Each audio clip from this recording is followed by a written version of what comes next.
Just to the gym. Just to the left of the gym. That's what I say about most of my cooking stuff in the heart.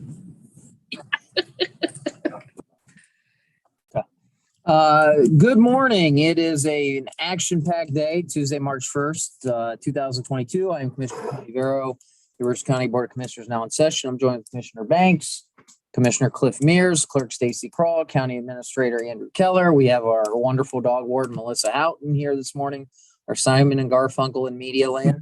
Al and Carl are on. We are joined by our friends in the media there. Very busy agenda, so we're going to get moving. At this time, I'll ask we go into executive session for the hiring of a public employee in our dog warden department. So moved. Rivero. Yes. Commissioner Mears. Yes. Thanks. Yes.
I like you guys almost as much as I like the dogs, which is That is a compliment. that is Take that. Yeah. The minutes. Okay, it is 9:34. We are back in session. This time I'll ask for a motion that part-time employee John Hamilton effective on the 17th of March, move to full-time at a same rate of pay right now, which is $15.50. With a probationary period in accordance with the contract, as Mr. Hamilton would move to a represented employee. May we have that motion? So moved. Second. Commissioner Vero. Yes. Mears. Yes. Commissioner Banks. Yes. Okay, as we have an action-packed agenda, Melissa, thank you so much. Congrats to Mr. Hamilton. All right. Have a good day. Motion to certify the record of we- proceedings. Yeah, Can we yeah, spell, can we spell Mr. Hamilton's name, please, just to make sure? John, John Hamilton, like Mark Hamill, just kidding. Hamilton. And assistant dog warden? What's the effective title in the contract? Deputy. Deputy dog warden, Deputy dog warden, okay, not deputy dog warden. gotcha. And how long has he been a part-time of employee? June Flash. last year. Yes, correction, because obviously can't be this year. Correct, yeah. And did you say the rate of pay $15.50 per hour, which is what he's making now? Okay. That's Richland source money right there. Uh-huh. Thank you very much. That's all I needed. Thank you. All right, fine. Yeah. See ya. Thank you, Melissa. All right, motion to certify the record of proceedings for February 22nd, 24th. So move. Yes. Commissioner Mears. Yes. Commissioner Banks. Yes. Okay. Motion to approve requisition. So move. Second. Commissioner Barrow. Yes. Commissioner Mears. Yes. Commissioner Banks. Yes. Okay, we're tidying up some loose ends on the CDBG side for Shotoka and regional planning. This time I'll ask for motion to approve additional appropriations for CDBG TY 2019, which would effectively deplete that if I'm looking at that balance revenue and then appropriation.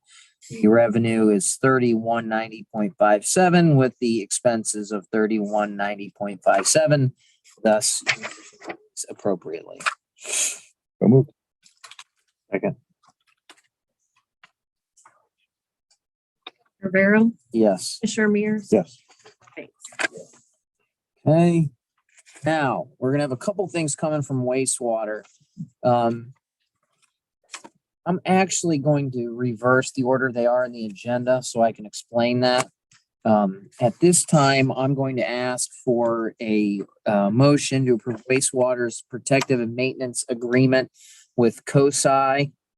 So this is step one. We've utilized their services, so I'll ask that we approve that contract. It's for a term of 1 year from March 2022 through March 2023. COSI, King Office Services, if anyone's curious as to what that stands for. And it is to be reviewed annually for potential extensions. So move. Second. Commissioner Barrow. Yes. Commissioner. Yes. Commissioner Banks. Yes. Now, the next up is then a part of this, and it's something I've asked Amanda to do. It's something that's come up in the past, that we make sure that we have the necessary protocols in place in case there's any IT issues. So Amanda has done so and done a great job, and she's asking that we go into a services agreement, or we'll know it as a backup and disaster recovery agreement, also with COSI. And this is similar, a term of 1 year from March 2020 through March of 2023. So move. Commissioner Barrow. Yes. Commissioner Mears. Commissioner Banks. Yes. Okay, last up, we had someone in JFS work part-time from her home. She was a former employee. This was not a true rehire. We needed some help. She was willing to help as we were in need of some additional assistance. Kathy Gerhardt is her name. She has done so working from home, but now her time as a employee has come to an end again. And she is asking, or excuse me, she sent an email to Carmen Torrance, and Carmen is requesting that we accept her resignation as of March 16th, 2022. And we love Kathy and we wish her well. Motion to accept with gratitude. Second. Yes. Commissioner Mears. Yes. Commissioner Banks. Yes.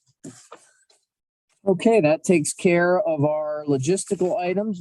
We're getting ready to go into recess, but before we do, we'll take any questions from Simon and Garfunkel out there before we come back at 10. Nothing for me, but thank you. Nothing for me either, thank you. All fine. All right. We will recess and come back at 10 o'clock.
Marilyn referred to Joe as. Yeah. What's up, Joseph? My dad is very much looking forward to the weekend. Those are fun times. And what's even better, although denied, is I think my wife doesn't like to handle the kid. I'm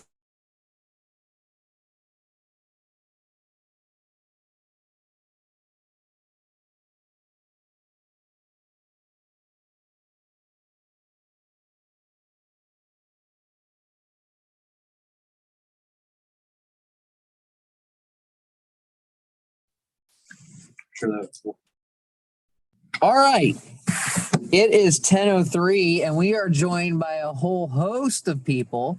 Your Richland County Commissioners are back in session. I would like to note Mr. Tim Goff, Gough, is here from Madison, although I believe he's here for the 10:30 unless you're interested in payroll software. We are joined by one of our favorites, Mr. Archie from WMFD. And then we have the sheriff's office. I mean, we're talking the crew here. We got the sheriff himself, Steve Sheldon. The prodigal major, Joe Massey, has returned. Captain Jimmy Sweat, and of course, Captain Chris Blunk. And they are here to talk to us today about payroll software. And does the term hide your wallet apply or no? No, because the cost that we're already paying and what this is pretty comparable. There's not really a Now, pretty comparable doesn't necessarily mean it's a decrease. no. I didn't say it was a decrease, but it's within $1,000 of what we're currently paying. See, Mr. Goff, in my 5 years as commissioner, you pick up on sheriff speak. Be comparable doesn't necessarily mean a decrease. It does not. Okay, so take it away, Jim. So pretty straightforward. The Time Clock Plus that we're on now, and Chris can help speak to this too.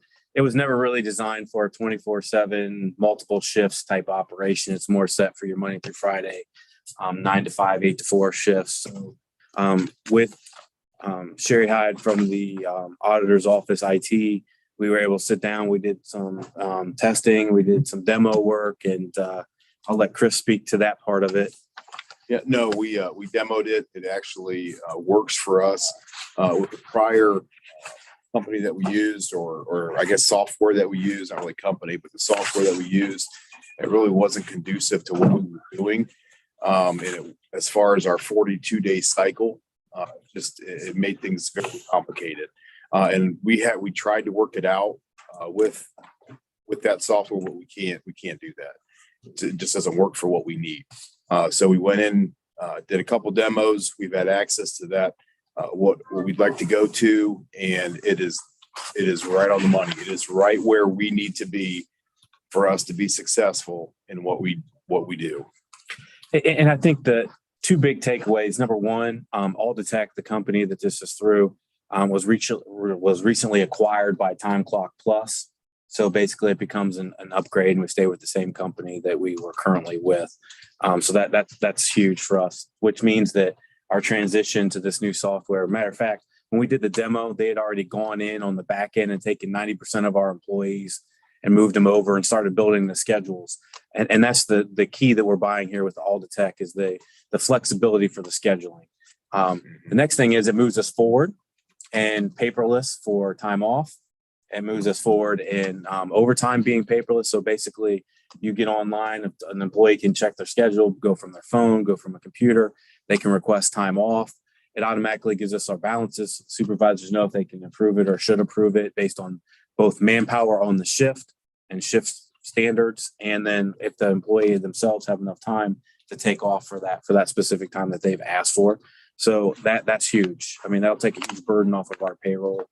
That'll all be electronic now. And then the second part is the overtime for that. So when an employee works overtime electronically, they would put in the dates, then it's approved by a supervisor, automatically gets calculated into the payroll system. And then the transitions out to Munis for our biweekly pay-ins for that, for payroll. So everything across is a win-win in our opinion from what we've seen. It's where we need to be. And then the last part, Andrew was gracious enough to look this over for us, made some changes to the agreement, but it's met his approval. Received signatures from all the techs behalf for requesting Commissioner's approval to move forward with the project. You ever get along with that? I'm gonna tell you, it's not been pretty. So this will be a huge burden lifted from payroll, and not only that, but employees be having instantaneous ability to know how much time they have and on earned time off of PTO and sick time, and not having to work between two systems that were never really intended to do what we're intended to do. And that's problematic, because right now the Munis system doesn't always match what our speed shift is showing, our time clock is showing. So there's some confusion in there, and it gets difficult, and there's extra work that has to be done to make sure that's being worked out. So if you had a system that really was compatible with your scheduling, how were you able to use it at all, and how long was it in place? We've been using this for we've been paying for it for about 5 years and been using it for about 6 years. And ever since it came in and we realized the problems we were having, we started looking for another solution. So I think quite simply to answer your question is, once it was implemented, we realized that it wasn't going to be for us. And then we moved forward with trying to find a solution for the sheriff's office. Yeah, and we did try to work with TCP, get that part of it working for our 42-day cycle, and it was just unsuccessful. I think we were sold some promises that didn't work out. It just didn't. It didn't work, and it's not working. It's not doing what we needed to do. And you've got 143 users. Yes. And that's current employees all the way through. Now that obviously fluctuates as we continue to hire folks and people leave. So is there any customized training that needs to be done? And I'm asking because they have a line item here, $750 a day plus travel expenses if that's required. that's if we need to do on-site training. I don't know that we're going to have any other than for Erica, our payroll person, to get the codes built in and those type of things. I will tell you, literally, they did an online demo for us in a 10-minute training session, and we were able to build schedules. So I find it hard to believe that just with the online tutorials that the employees would not be able to do everything that they need to do without having to have basically one-on-one instruction of any type. I mean, it's pretty self-explanatory. I experienced, Cliff, in my prior life in HR and labor, that the training is more geared toward the managerial staff so they can use it. And it's fairly simple in terms of just clocking in and out. And usually the employers on location assist employees if they have any issues. So my experience is the training would refer to if there's the managerial staff needed to understand how to build schedules, make edits behind the scene, et cetera, et cetera. And then it would be something like a train to trainer, or Sure, right. we would train our staff to know what to do. So what does pretty comparable equate to then? So the current quote is for a 4-year agreement. Actually, it's 4 1-year agreements, renewable every year. And the price is locked in for the 4 years at $10,296 for the entire sheriff's office. Right now we're paying, it's about $9,600 a year. So Pretty comparable. that's exactly, So do you have that extra 600 a year in the budget? we do. Okay. Because actually that's not just one budget this will come out from. We can put this into thirds from corrections budget, the 911 budget, and the LE budget. So you're looking at $100 different per budget With current staffing levels. with current. Well, and I think it's a big jump to get to the next. We'd have to go to like almost 200 employees before we get to the next threshold where it'll start to change pricing. Got it. Okay. Al, any questions?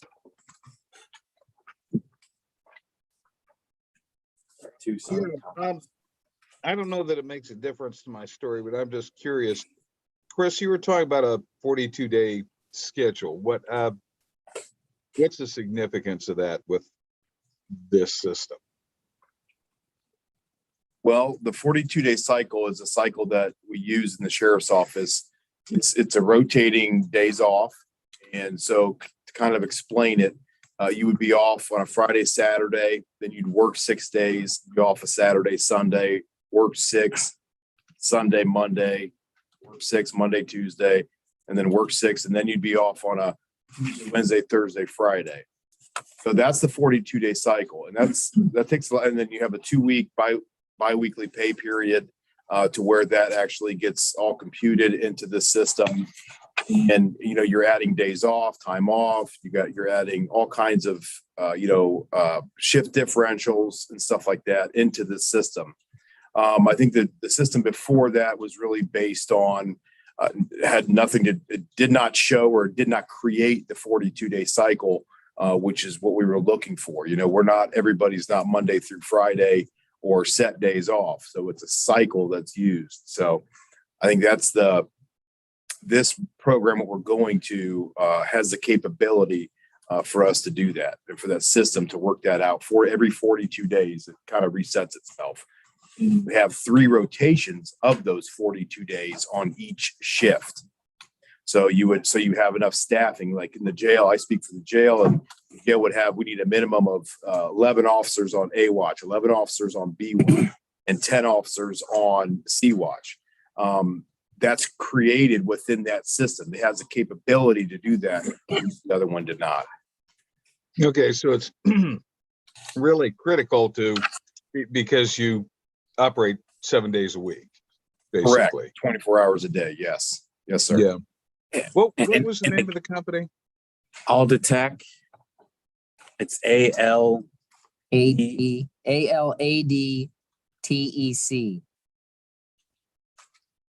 Okay, do you know where they're out of?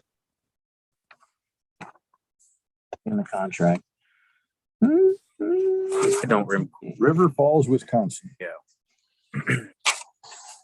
Now, if that all stays the same, once they complete the acquisition and they become fully integrated into Time Clock Plus, we don't know how that'll all work out. But Yeah, that's the only questions I had. Thank you. Okay. Motion to approve. Second. Commissioner Vero, Yes. Mears, Commissioner Banks. Yes. Before we recess, I'd just like to know, we have had some individuals walk in. I'm sure they're here for the 10:30. We have trustee Ms. Catherine Swank, trustee Jim Hauser, and former trustee Mr. Miles Hain. They will be here for the 10:30 public hearing. Seeing no further items at this time, we'll recess and come back into session at 10:30. thank you, gentlemen. Thank you. Thank you. Thanks for the explanation.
Okay, it is 10:30. Here, Richland County Commissioners are back in session. At this time, we're actually going to come into session to recess again to convene a public hearing.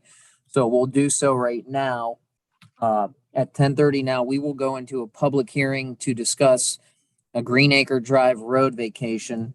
I'll do a little bit of an intro, go over some logistics, and then I'm going to have everyone who's here introduce themselves for the record who hasn't already been put on the record. I know Jim, Kathy, Mr. Hain, you've been here, Mr. Goff's back there. But for those of you who don't know, I'm Commissioner Tony Vero. I'm the chair this year in 2022. That doesn't make me special. We just rotate every year, and it's my turn in the middle. So this is Commissioner Daryl Banks.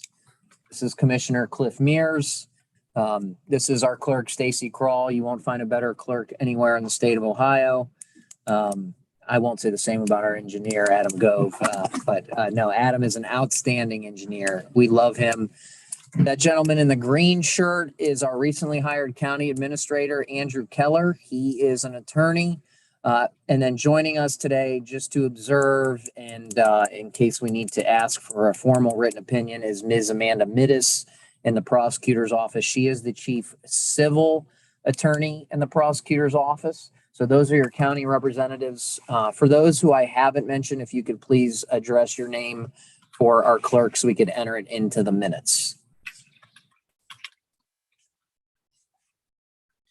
John Perry, 1428 North Stewart Road. This person next to you, This is my son, Damian Perry. Damian Perry. Okay. The gentleman with the blue suit and red tie, could you identify yourself? Nick Adderholt, Weldon Houston Kaiser. I represent Mr. Jeff Stiegel.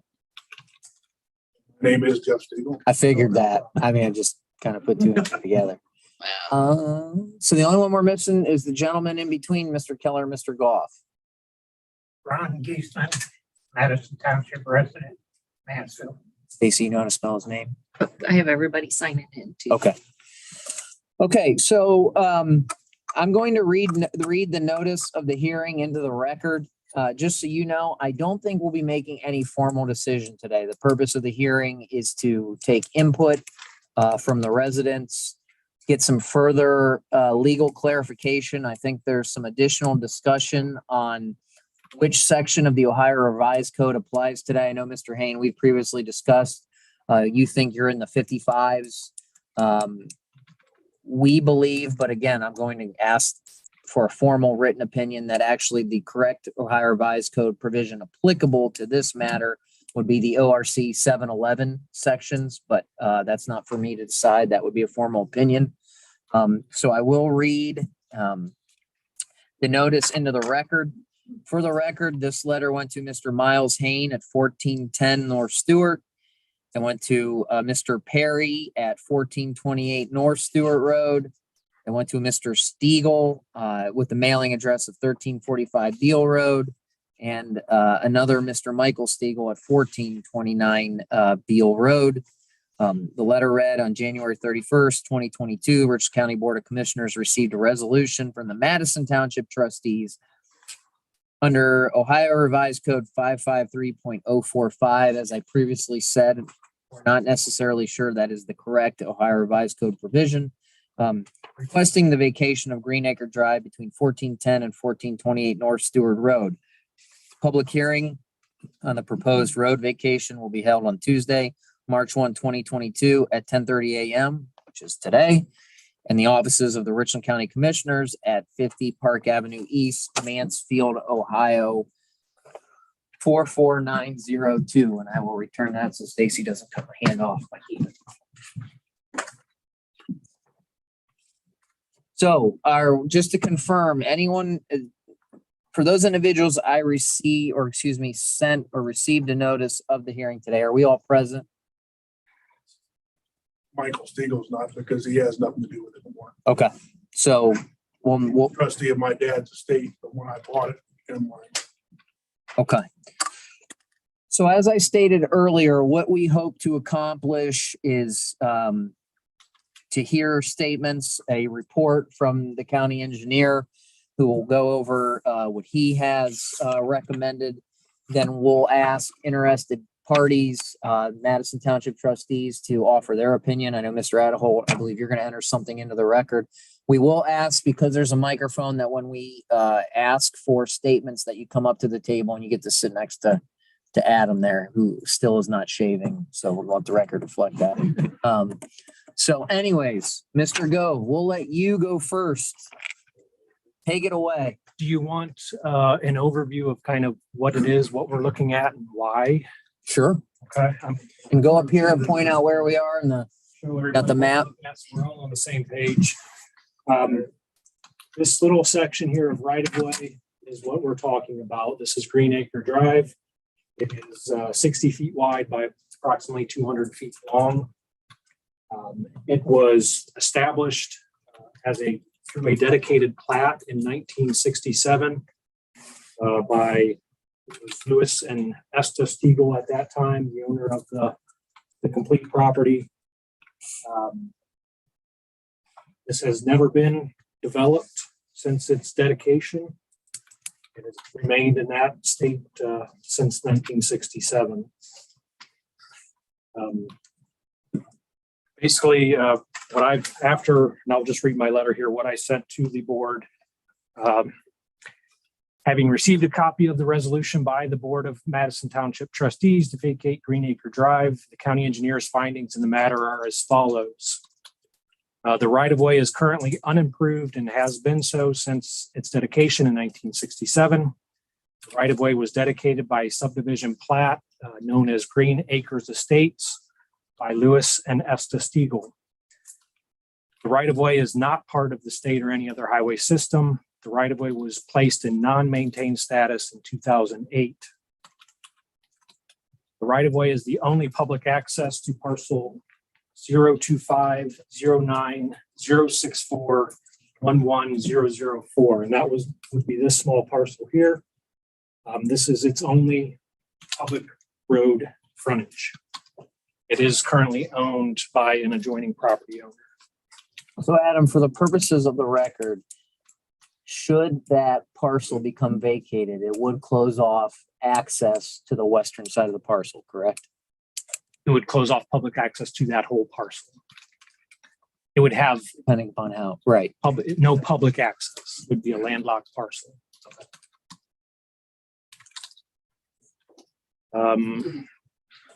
And that parcel I just mentioned is adjacent to the larger parcel.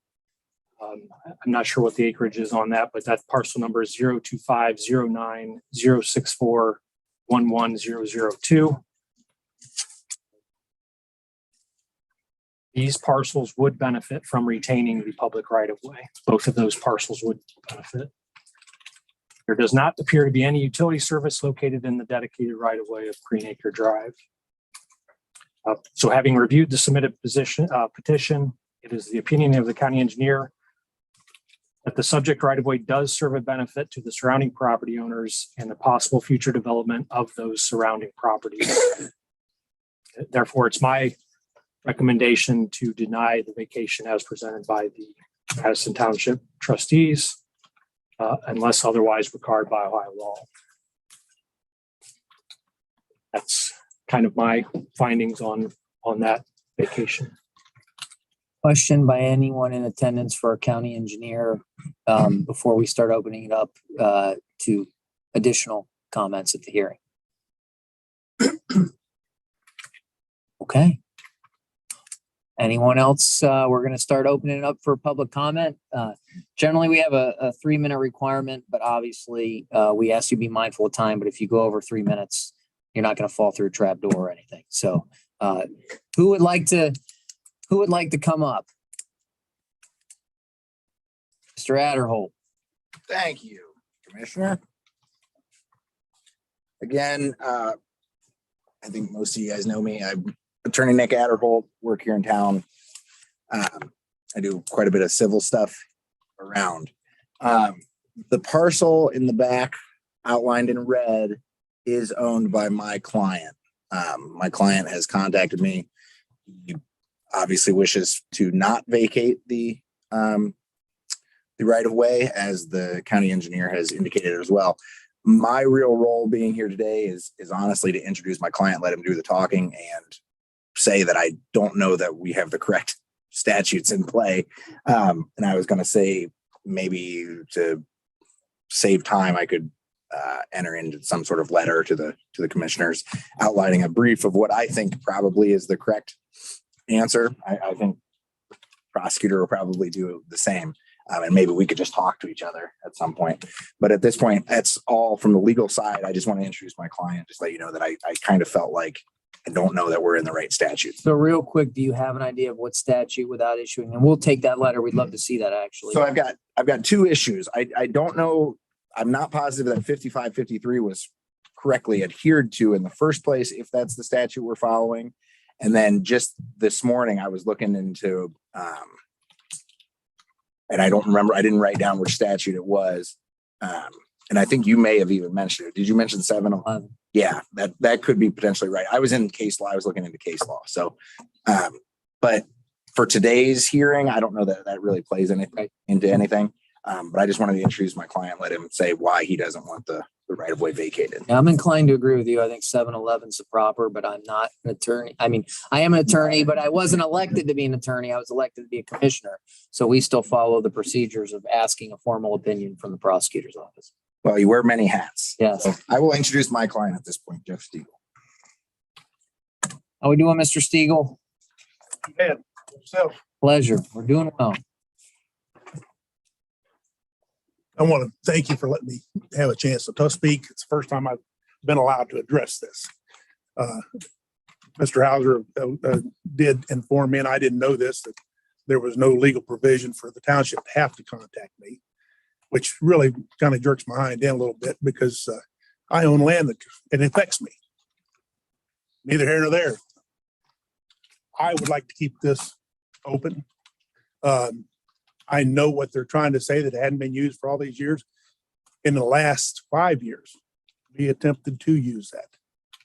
And Mr. Hain back here parked his motorhome or whatever it is, his camper in the middle of it, so we couldn't use it. We were logging out. Also, there is cable utility runs across that. It's hooked to the trees. It serves his house. I tried to get it down so we could do our log skidding out of that there, and they wouldn't touch it because it's the county's. Okay. So the attempt has been made to use this a few different times. We would have pushed the issue then, but my dad was living and he just said to hell with it. Just get him out somewhere else. I can tell you, and this really kind of jerks my hind end, Mr. Hain will not be able to argue this. He went behind my dad's back 2 times to try to get this done without him even knowing it. That's wrong. It's just morally wrong. So now you're going to deal with me. I am not going to tolerate stuff like that. If you guys make a decision, that's your decision, I guess. And I'll handle it from there. But I have intentions of down the road here and hopefully not too far in the future. I'm going to I already spoke with the engineer on the phone about possibly cutting a road in there. And I am considering seriously about developing that farm. I own that farm now. I just bought it. Here 3 weeks ago. So in order for me to put proper roads in, I got to have somewhere to run them. So, but that's my 2 cents. I hope you guys understand that. I just, I don't do business that way. I'm straight up front. I come to a person, and that's what I'm doing now. Tell you just exactly where I'm at. So. Well, the good thing is the law is oftentimes and many times more often than not in place, and it does good things. So whether you receive notice at the township level, you did receive notice by law, and you are here today to do exactly what you're doing. So I got to tell you a little secret about that. I got to thank this man for that. Don't thank him too much. We go on the record all the time and tell him we like Tom Beck a lot. I would not have been made aware of this had it not been for him. It would have been it was a slip in the cracks. I'm not pointing a finger at nobody. But I'm just saying, just like on a resolution, to me, and I know we're not lawmakers here, but this is my 2 cents. If you're going to have a resolution, you ought to at least involve everybody that has a say in it or has a stake in it, not just write one. And I'm not knocking the trustees. They followed the law. That's fine. Well, I sent just you know, I sent the notices out and I based off what the auditor's website. That's what I says say. I the slipped through the owners are. cracks. That's what I'm saying. So, yeah, so your specific name was not. Right, right. That's And it happened with Mr. Hanging too, because it's a trust. So his name wasn't specifically listed because the other names of the trust were first. Yeah. So I mean, it's, That's so why- that's that's why why it I'm wasn't, not and it throwing those wasn't the darts, township It trustees. sounds like too, and I'm not gonna make, because you hired a very good attorney. It sounds like I think that will be part of his letter to us is even if the 55s is the right area of law, which Amanda will kind of help us with that. Yeah. That I think he has some issues in terms of notice requirements. So if I don't want to make his legal argument for him, Great. but all right. I mean, I think we'll see that. I can't wait to read another brief here. Make it short though, will you? No. So here's the bottom line. You know, I hired him just to hear what was going on, but the only reason. I hope we don't have to go that route because I'm straight up front. I'm a business guy and I believe in just being upfront with people and telling them the way it is. I don't believe in going behind nobody's back. So that's why I'm telling you just where I'm at on this. If I don't develop this right away, if nothing else, I still want to put a road in because we can access the back of the farm and we're pulling hay off there for right now. So that's just where I'm at on this. And you know, I don't see a problem there with doing it the way we're doing it. Understood. All righty, sir. Thank you for your. Thank all three of you. All right, thank you. All right, Mr. Hauser, would you or Ms. Swank like to speak on behalf of the trustees if you guys have a position? You're the chairman. We had a citizen's request that we look into hitting this right away since it hadn't been developed since 1967. We went by what we thought was right, 5503. We notified Anna. We asked Adam and Amanda to look at it. We kept getting, it became a big thing at the meeting, and we decided to go ahead and do the resolution and get this settled one way or the other. So we did abide by 5553. And it said that we would write a resolution and send it to you that you would notify the property owners and set a hearing. So we went by that. We are sort of neutral on this. We did what we thought was required by Ohio Revised Code. Okay, so just so we're clear on the record, I think, and correct me if I'm wrong, because I don't want to speak for the both of you. I think your position is, hey, there's a procedure in place. We aren't taking a formal position whether or not to vacate it or not. That is for the commissioners to decide. You just went through the process. Okay. Because whether people realize it or not, even though we're required to take care of the township roads and dedicated right-of-ways and things, the commissioners still own the roads in the county, still own the roads. So that's why Ohio Revised Code takes it to your hands then. It's not our decision. Okay. Thank you kindly. Mr. Hain, you're up. Thank you.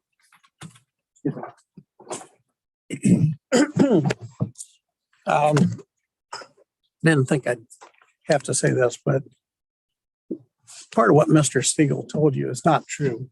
I never went behind his father's back on anything. I did offer to buy the lot at the end of Green Acres from him twice. He did not want to sell it. His father and I actually got along very well. His father came to me and asked me if I would mow it for him, which I've been doing for the last 15 years. At no charge or anything. It was just a neighborly thing to do. So there's no way I went behind his father's back, and I did not go behind his. I offered to buy it from him as well. Meanwhile, to this, section 555310 is what I think is appropriate. And the part of it that I think applies is it says a road or part thereof, which remains unopened for 7 years after the order establishing it was made or authority granted for opening it, shall be vacated, and the right to build it pursuant to the establishment in the original proceedings therefore shall be barred. That's the one I think applies. I know there's been question as to whether or not that means that you have to do it. And now I'm hearing that you think maybe a different section of the code applies. I'm not familiar with the different section that you're talking about. As far as whether or not this means you're mandated to do it, it all comes down to the word shall. According to Cornell Law School, the word shall it says shall is an imperative command, usually indicating that certain actions are mandatory and not permissive. This contrasts with the word may, which is generally used to indicate a permissive provision, ordinarily applying some degree of discretion. What I want to do is try to convince you that shall means shall, and talk also about that being landlocked and how I don't think that is an issue either. And then hopefully, if everybody has open minds, then you'll consider what I have to say and make a good decision on it. Just so you know, we have nothing but open minds up here, so I we haven't made any trust decision you on either way. I trust you on that. According to Bench and Bar, Black's Law Dictionary says, as used in statutes, contracts, or the like, the word is generally imperative or mandatory, meaning the word shall. In common or ordinary parlance and in its ordinary signification, the term shall is a word of command and one which has always or which must be given a compulsory meaning denoting obligation. It has a peremptory meaning and it is generally imperative or mandatory. It has the invariable significance of excluding the idea of discretion and has the significance of operating to impose a duty which may be enforced, particularly if public policy is in favor of this meaning, or when addressed to public officials, which 5553 is specifically addressed to county commissioners, unless a contrary intent appears. In that law that I read to you, I don't think there's any contrary intent. It says if you haven't used it in 7 years, it shall be vacated. If you were talking to a junior high kid, they'd say, you got 7 years to use it or lose it. You're giving us too much credit. I hope not. It goes on to say the general rule is that the word shall is presumed mandatory. This is a court ruling. Okay. This is the judge speaking. It says the general rule is that the word shall is presumed mandatory when it appears in a statute. When the words shall and may are used in the same section of a statute, one can infer that the legislature was aware of the different denotations and intended the words to have the precise meanings. You'll find in 5553 the words shall and may used numerous times. Every time the word may is used, you're given multiple options. And every time the word shall is used, you're given one option. That indicates that it's a mandatory, it's an imperative, not a permissive. It does go on to say that a statute prescribing the time within which public officers are required to perform an official act is merely directory, meaning you do have some leeway in it, unless it shows that the time was intended to be a limitation. This is clearly a limitation. You had 7 years. In the notice that you sent us, you actually used the word shall a couple times. So if you're using that, you must be using it as a directive or as an imperative. Commissioners shall commence with formal proceedings in this matter. I think you meant that you had to have a formal hearing. Otherwise, you're saying the commissioners can have a public hearing if they want to. I don't think that was your intention. Further rulings have ruled that when a word is used in a contract or public statute multiple times, it must be deemed that that word has the same significance throughout the entirety of that document. In other words, you can't say, well, I want it to mean this here and I want it to mean that over there. Throughout the document, you've used the word shall as an imperative repeatedly. The law states over and over that shall is an imperative. So I think that I'm saying that you have to do it. Now, what was the purpose of that law, that section, that one sentence part that I read? The purpose was so that public governments cannot take private land with the promise that they're going to do something for the public good and then never do it. Just hold on to the land. That's exactly what's happened here. The government took that, accepted that property, said we're going to do something for the public good with it, and then nothing ever happened for over 50 years, 55 years, actually. Just to be clear, Can I make? yeah, I think there's a counter to that. Not that I'm agreeing with you or not. I think that's also at the heart of the issue as well. And I think the engineer would have a response to that. So go ahead. So this, again, this road was established with a subdivision plat. Right. Being 711, Ohio Revised Right. Code 711. This is actually turned over by the property owner saying, this is what we are declaring. We want this to be these lots and this road. This is not a taking by the government, which is kind of what happens in 5553. We Right. go out, we want to establish a road, so we deal with the property owners and we take easements in those cases. When I said take it, I meant you accepted it and you said you're building a road there. Well, I think that's what we'll eventually have, but I do think Engineer Gove made I understand. And just, again, I don't mean to, we do have to be mindful of time. I understand. I want to make sure, and I'm not saying, do you have an opinion at all as terms of whether or not 711, Ohio Revised Code Section 711 is applicable in this instance? No, I don't. Like I told you, I'm not familiar with that. But I would like to talk about the property itself and being landlocked.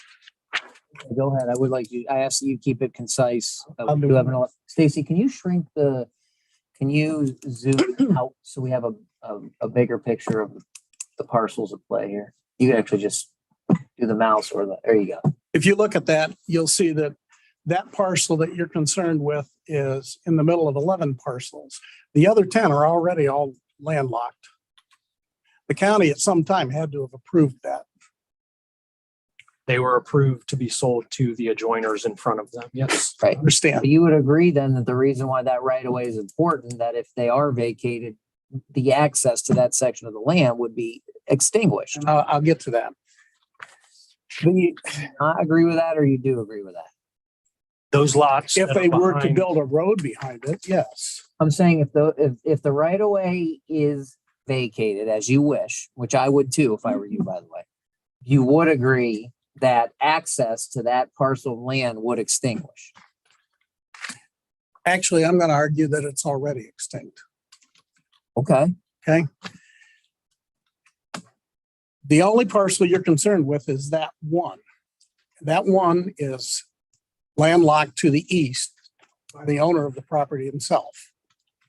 Mr. Siegel owns that parcel. He also owns the field that landlocks it to the east. To the west, I'm going to argue that it's already landlocked by the county. The reason I say that is 5553.02, which is called the Authority of Board of County Commissioners to locate, alter, or vacate roads. It says the Board of County Commissioners may locate, establish, alter, widen, straighten, vacate, or change the direction of roads as provided in section 555303 through 16 of the revised code. The power extends to all roads within the county, except that as to roads on the highway system, the approval of the Director of Transportation shall be had. And there's the word shall and may in there again. I would agree with you that shall has the meaning you've brought forward. So what that first part of it says is that you have authority over all the roads in the county except for state roads. But it goes on to say, however, no public road shall be located or established by the Board of County Commissioners unless the location or establishment begins on a public road and terminates on a public road, or begins on a public road and services a public park, a state-supported educational institution, a public school, public aviation, or public recreation area, or, and this is a key, begins on a public road and services at least 3 private residences or private businesses in the first 500 feet and 1 private residence or business in each of the 200 feet thereafter.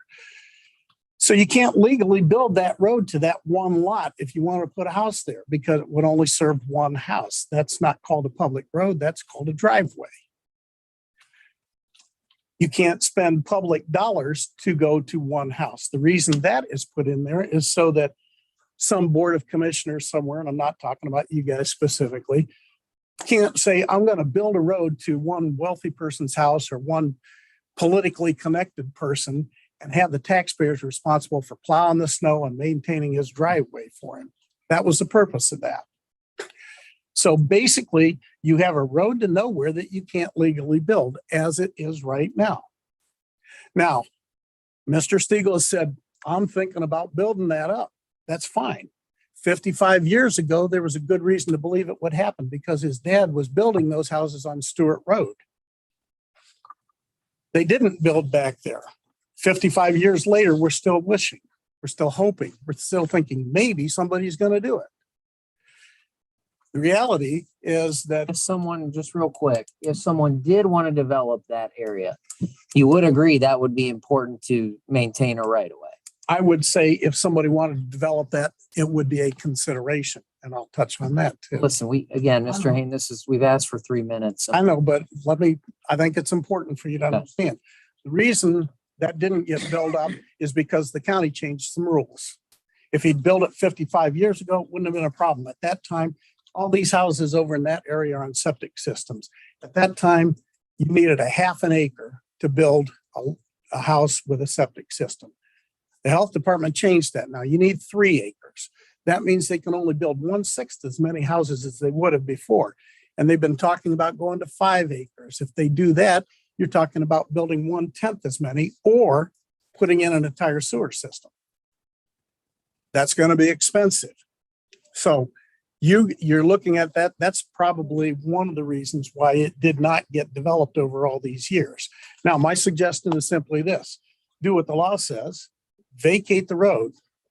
If they actually do, when they do, let me rephrase it, when they start building there, that's when you can determine whether or not that's critical. And if it is, you can get it back through eminent domain. If it is not critical, then everything they've been saying here is meaningless. Doesn't mean anything. I'm going to argue that it's not even critical because there are 18 times as much frontage on Beale Road to that property as there is on Stewart Road. You have over 1/5 of a mile of frontage on Beale Road. You have 60 feet on Stewart. There are many ways that you can develop that area without even going over to Stewart Road. So that would be my argument on that. But that's for you to decide at a later date. For me, I think the proper thing to do is vacate the lot now, like the law says, and make it clear that when somebody builds, you'll look at whether or not that road needs to be done. Okay. That's all I have today. Say thank you. Thank you much.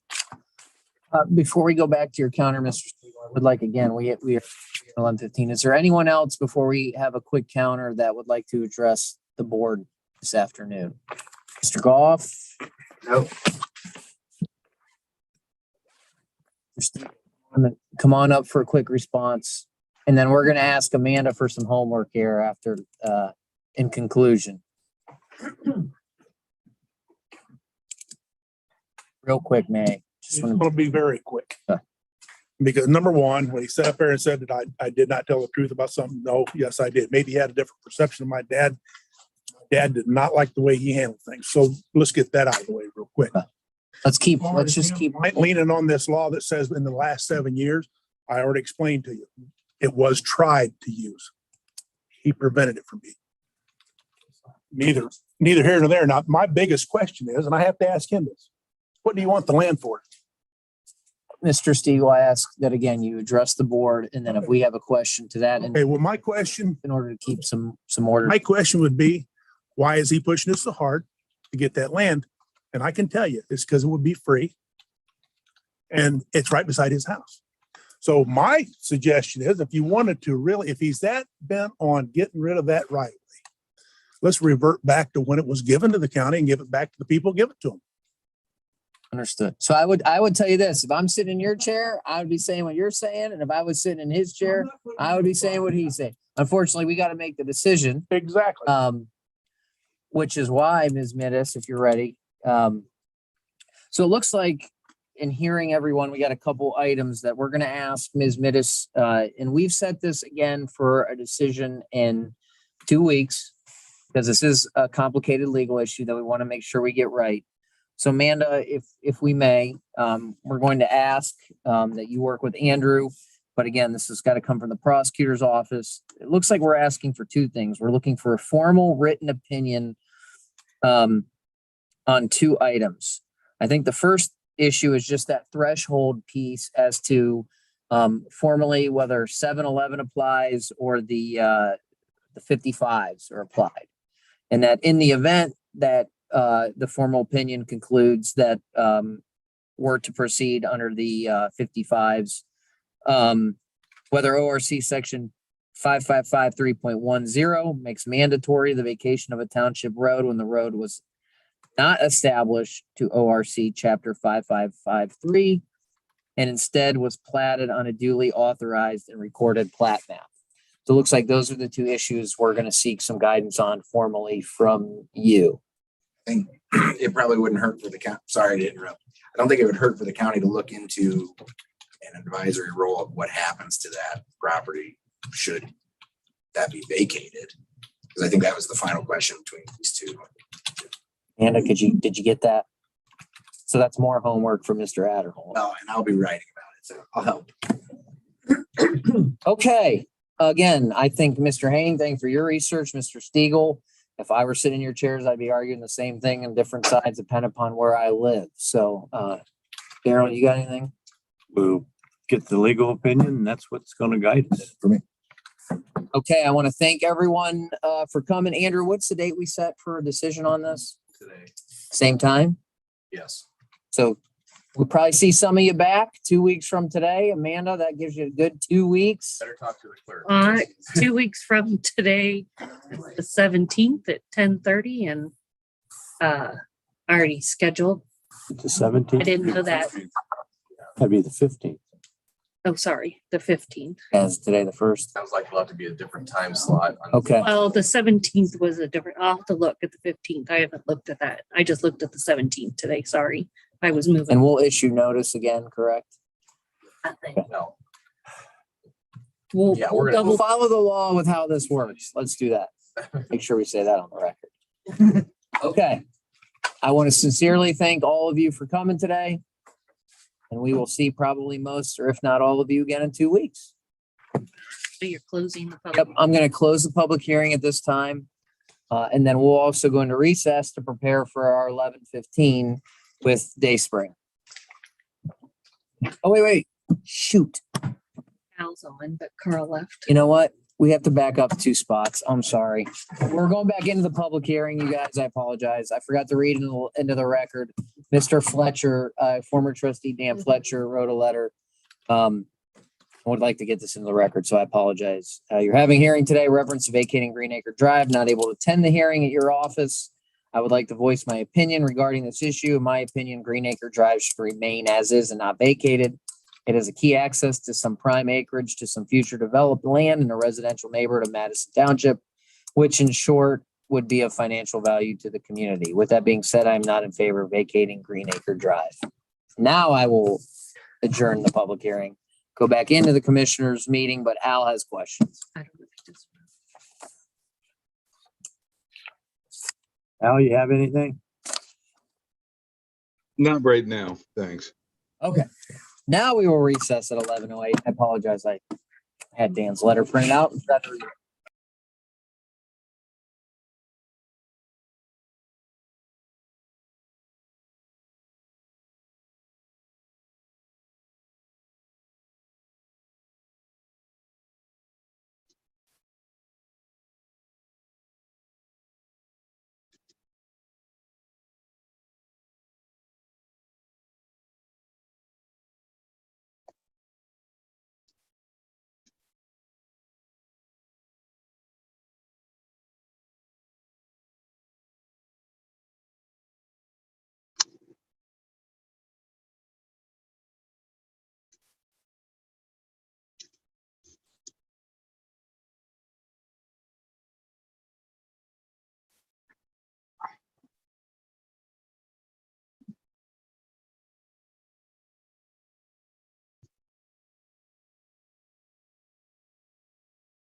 Hi, Belinda L. Lawrence. How are you?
What a busy day.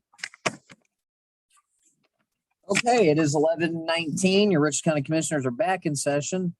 At this time, I'll ask for a motion that we go into executive session to discuss discipline at our day spring. Second. Pharaoh, Yes. Yes. Commissioner Banks. Yes.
Chocolate pudding, though. You're not Nurse Ratched, if I recall. Chocolate pudding. Okay. Your Richland County Commissioners are back in session at 11:24 in the morning. All right, we're going to ask for a couple motions here because this is 2 employees.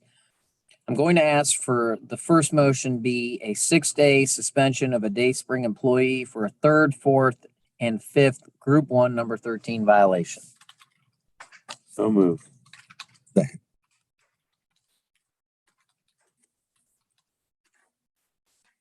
Commissioner Vero, Yes. Commissioner Mears, Yes. Commissioner Banks. Yes. Okay, next, I'm actually going to ask for termination of a day spring employee. This is going to be for a 5th, 6th, 7th, 8th, 9th, 10th, 11th, and 12th Group 1, number 13 violation, in addition to 1 Group 3, number 4 violation. Group 3, what?